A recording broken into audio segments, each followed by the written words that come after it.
Hi, it's Michael Stewart here from Stew's Greetings with another business tip. Today we'll be talking about the selling process. There are 7 steps in the selling process. The first one is the opening. The second step is need and problem identification. The third, presentation and demonstration. The fourth, dealing with objections. The fifth, negotiation.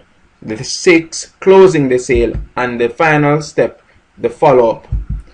In the first step, the opening, buyers expect salespeople to be businesslike in their personal appearance and behavior. Untidy hair and a sloppy manner of dress can create a lack of confidence.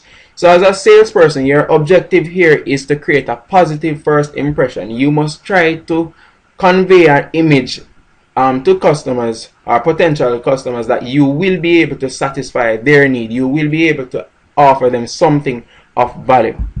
The second step is the need and problem identification. The seller's first objective will be to discover the problem and needs of the customer.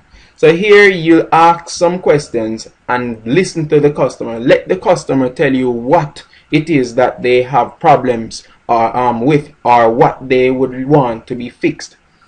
By doing this, you will be able to select from a variety of products that you offer. You will be able to select the product or service that will best be able to satisfy the customer's need.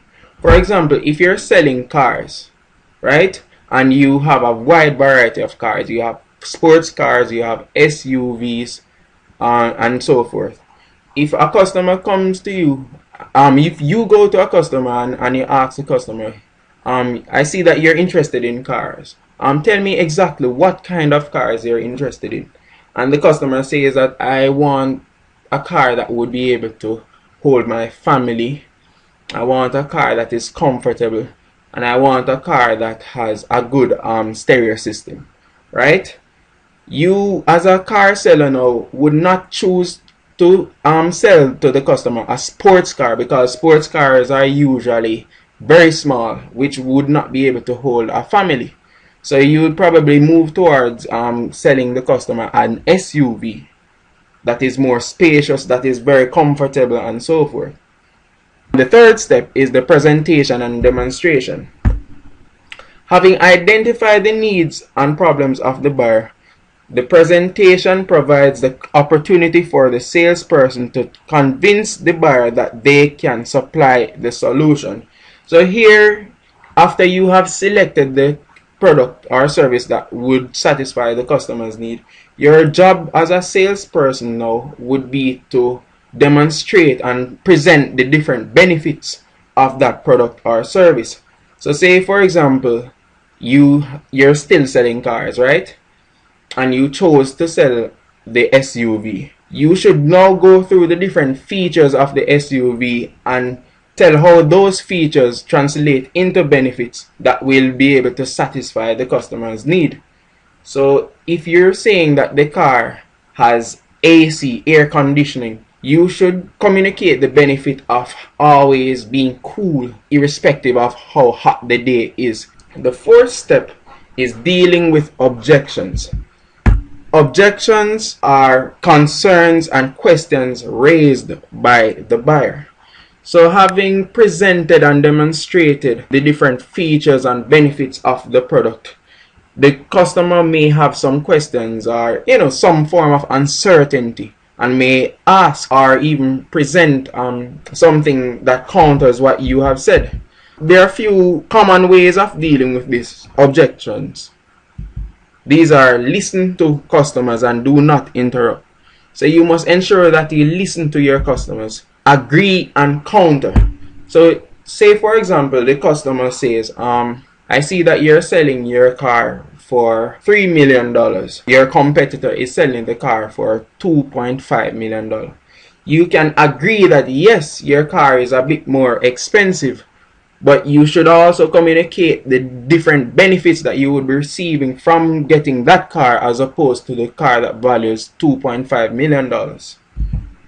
You can do a straight denial. So this is where you let the customer know in a very respectable manner that what they're saying is not true about your product. So say for example they said that the car has only cotton seats, and they don't want the car because the car has a only cotton seat. You can say to the customer that, hey, our car does not only have cotton seats, we have leather interior. Our interior can be changed to match the different needs of the customer.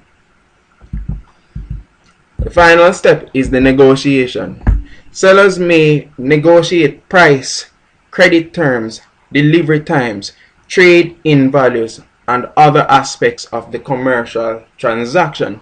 So here you're trying to reach a mutual agreement, an agreement that will satisfy both the seller and the customer. So for example, you may be negotiating price.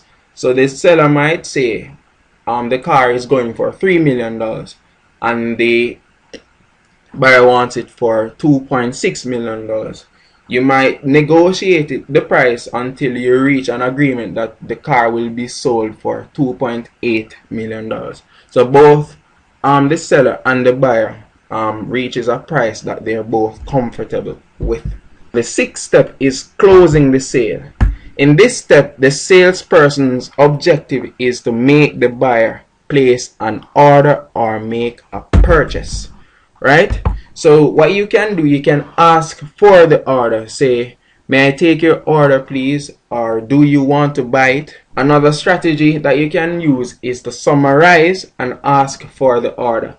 So here you're trying to re-communicate or re-emphasize some of the strong points of the car, some of the strong benefits of the car, and say this car has leather interior, a very good engine, would you like to purchase it?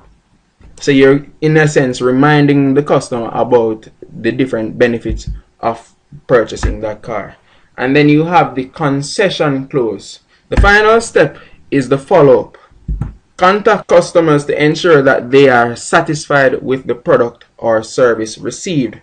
So your job as a salesperson is not only to get the person to buy, but you want to build relationship.